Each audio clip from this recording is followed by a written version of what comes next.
Hi there and welcome to my channel. So today's video is going to be about how I left the Jehovah's Witness organization and a few tips that maybe you can use if you're looking to leave or you've already left the organization. So let's get right into this video. Back in 2017, and I just started to fade essentially. I didn't disassociate myself. So for those that do not know, disassociation is when you formally leave the organization by writing a letter and saying that you don't want to be a part of it anymore.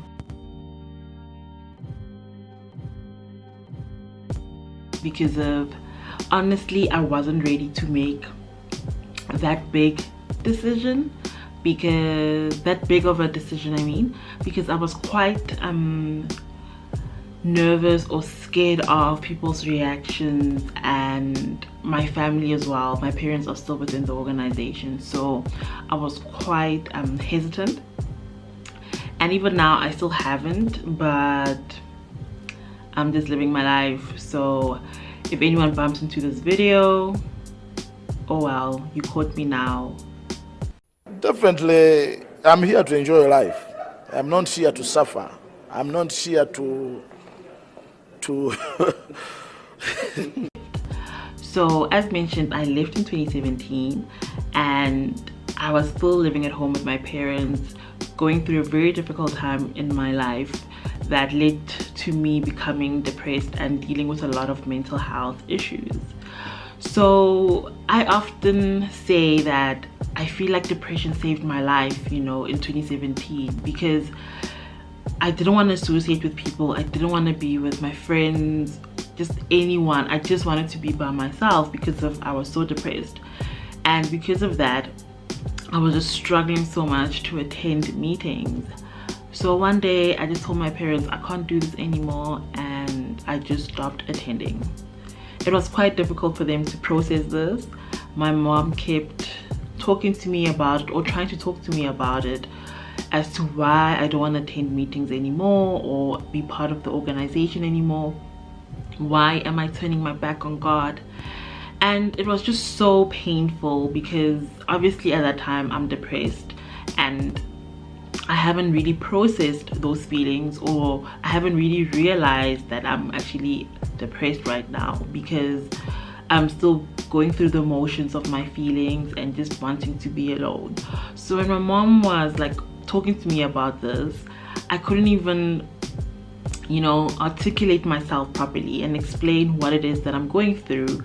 So I just kept saying, I don't want to be a part of this right now, like just please leave me alone. I just want to be alone. So what she did is she left me alone, but she kept giving me books from the organization or publications, and they were just piling up in my room. So I'm this person that whenever I go through anything in life, if I'm just upset about something, I love cleaning or just sorting myself out. So one day I was just like very sad, and I was like, you know what, let me just try and do something physically, maybe clean my room. So I'm busy cleaning my room, and there's like this pile of magazines, a Bible, a songbook, and I was like, why do I still have these things? I've left. I might have not told anyone that I've left within my family, but I've told my friends that I've left. I don't want to go back. Maybe this is how I can solidify to myself that I'm done. So I just took a big plastic bag or a trash bag, whatever you want to call it, just a big bag, and I threw all of the books, the Bible, publications, just everything into that bag. And I wanted to put it outside, but I knew my mother was going to throw a fit. So we have a spare room.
at home that no one uses, and I just collected all of those books and I just put them in the spare room.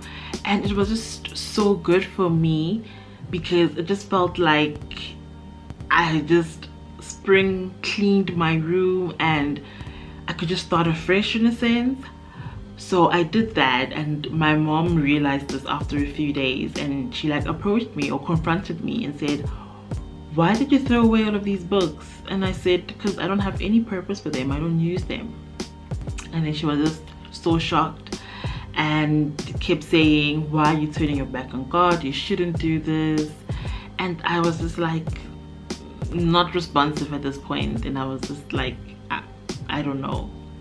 So what she did is she told the elders to come visit me and check up on me and see if I can come back to the meetings or back to the organization. So I'm just randomly at home, you know, chilling, and I'm starting to really feel better now. And my mom just tells me that, oh, there's people here to see you. And I'm like, people who? Because no one ever comes to visit me, and if my friends are coming, they'll obviously text me. So I'm like, who's here? He's like, no, people are here to see you from you know, the organization. And I was like, what? I was not even told, you know. And only later did I find out from a friend that actually if they don't let you know that they're coming, you can like decline to see them, or it doesn't even happen like that. Like normally they would first, the church elders would ask you if you're around and if they can come through. So for me, they didn't ask, they just pitched. So I was just like, oh my God, just went and spoke to them. So I sat down, and then they asked me how I'm doing, and I said I'm fine. And yeah, they just got right into it as to like, why am I not attending meetings? And I don't even know why I'm laughing, because it was just so awkward. Maybe I'm laughing because it was so awkward, but I just sat there and said, I just don't know, I'm going through a lot right now, and I'm just trying to deal with everything mentally. So they read me a few Bible verses, and then they tried to pry even more as to why am I not attending. And they kept asking me if it's someone at the congregation who did something to me. Is there something going on? Did I do something? And I said, no, it's nothing like that. And they just kept asking, and I was just so emotional at this point because of, I know why I don't want to attend anymore, you know. As much as I'm going through depression, I knew already, I've done my research, I've decided that I don't want to be a part of this organization anymore. Just being depressed and wanting to be alone gave me the courage to just stop attending and not go to the meetings anymore. So I'm struggling to verbalize this because I know I can't verbalize it.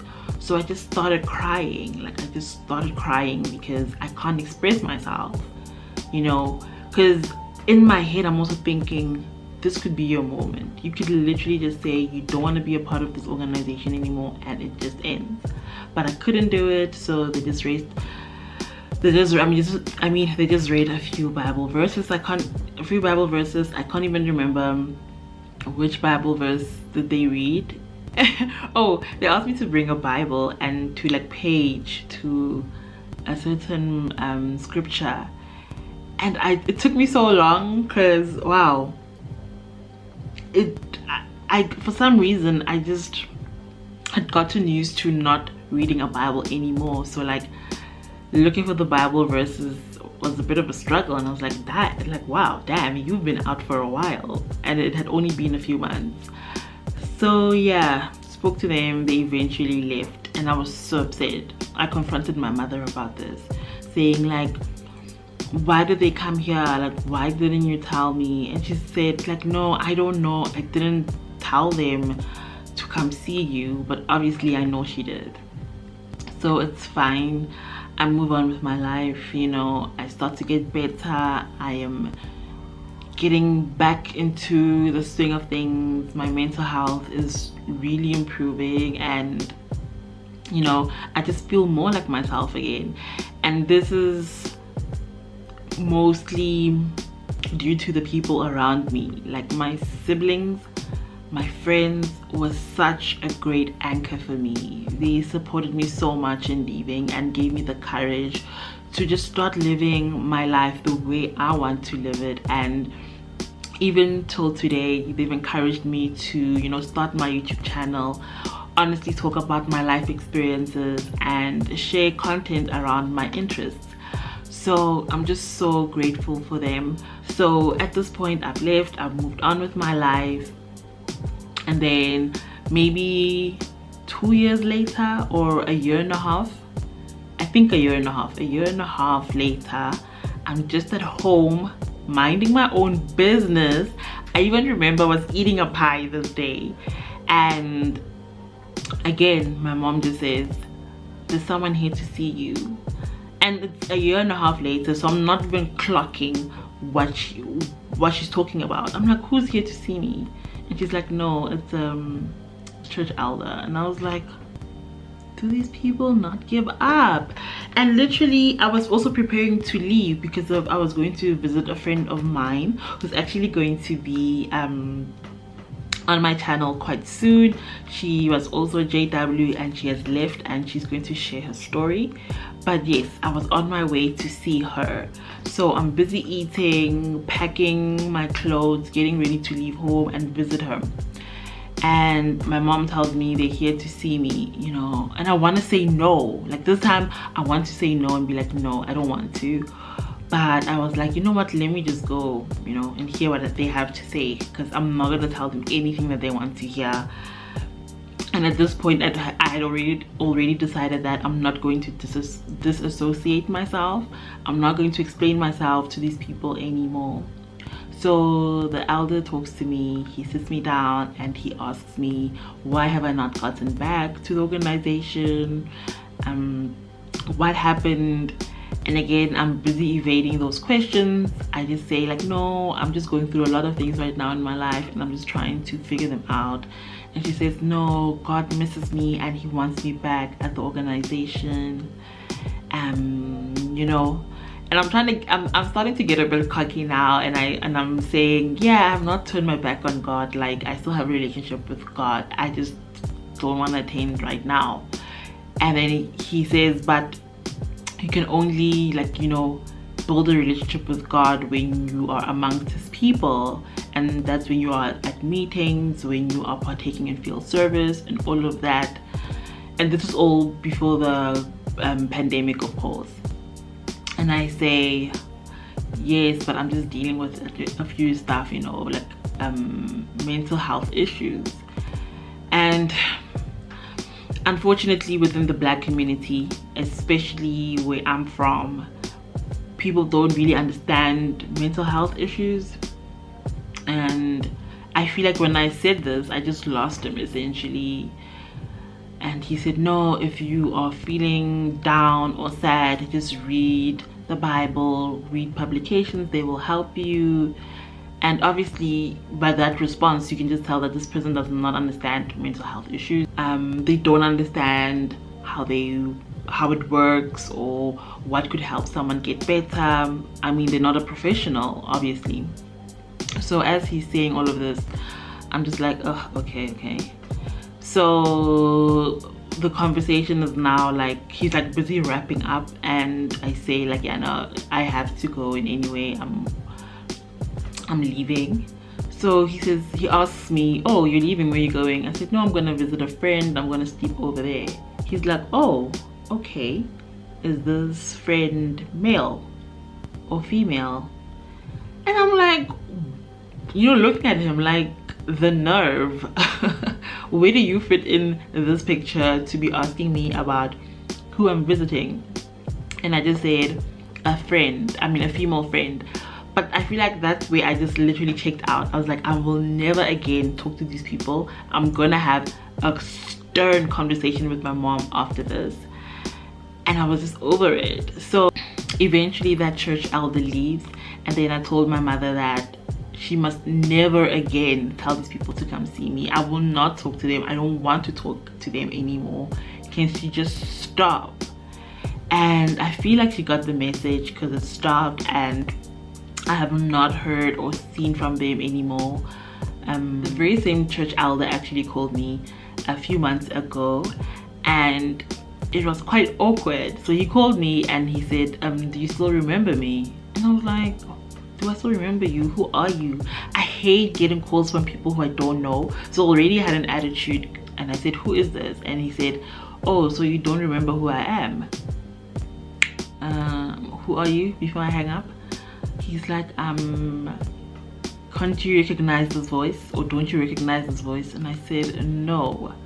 He said, oh, it's brother so and so. And I was like, hi, how you doing, blah blah blah. And I was like, oh, okay, no, before we get into this, I'm getting another call, I'll get back to you. I wasn't getting another call. I just hung up and never got back to him. And that was the last time, but something tells me it won't be the last time, and I'll just keep evading their questions. If they want to disassociate me on my behalf, they can do that. It's on them. Like, honestly, I don't care anymore.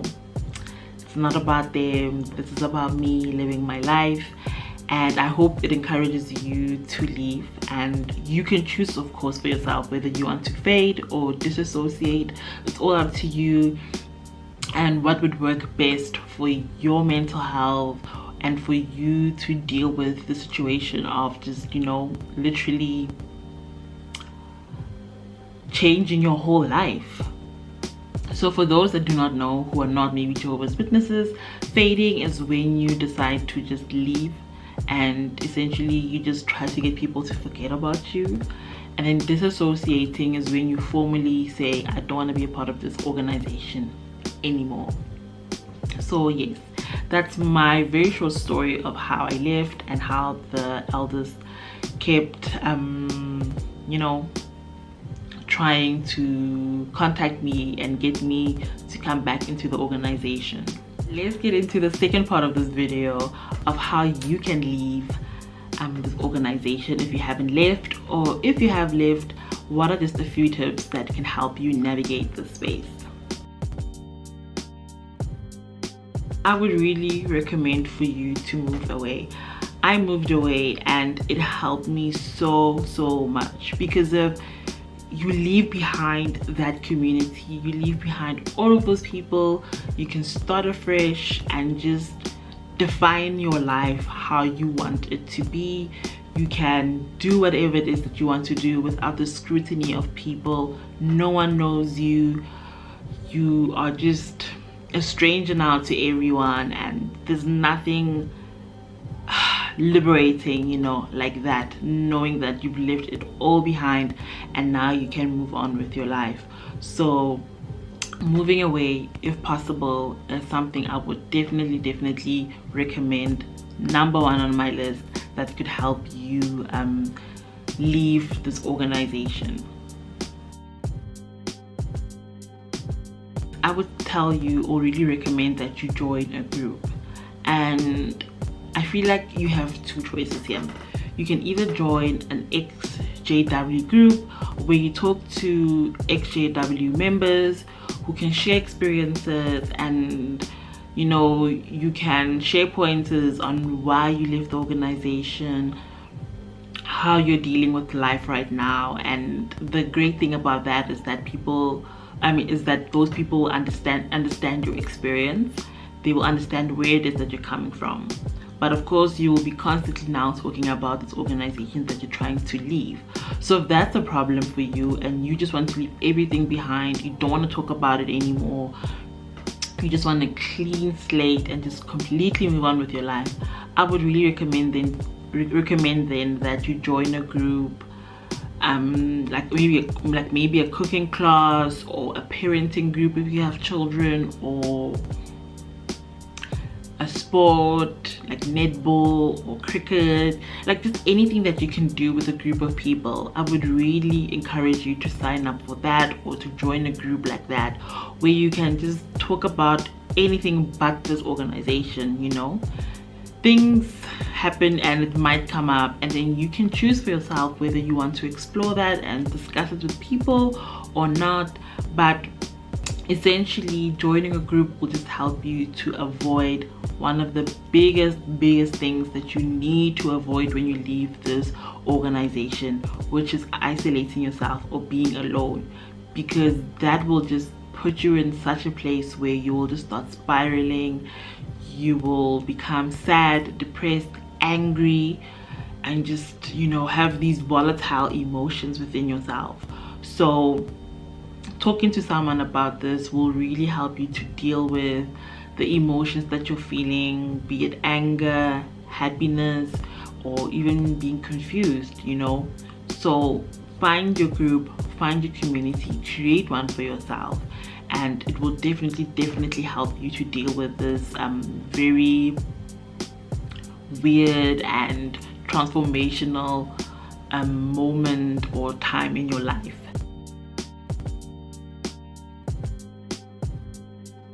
So when you join a group, once you've been in it, you will be able now to make friends. So make friends outside of the religion, you know.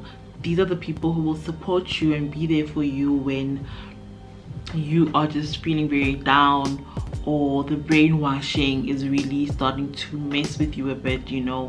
They will ground you, they will help you deal with these emotions and just show you that life is great, and there's lots of happiness around you, there's lots of things to be grateful for, and there's just so many beautiful things to explore. So find yourself friends. I wouldn't really recommend this, but if you're really struggling, make friends at school, make friends at work, which is sometimes quite tricky. So when you do that, navigate it very well, but quite easily make friends at school, join a group as mentioned. Even dating, you know, people outside of the religion will really help you to meet new people. So sign up for a dating app like Bumble or Tinder. Be very careful, of course, but these dating apps can just help you meet new people, and you don't have to, you know, date them seriously or now meet your next husband or wife, but just meet people, open yourself up to new experiences. That will definitely help you to deal with leaving this organization.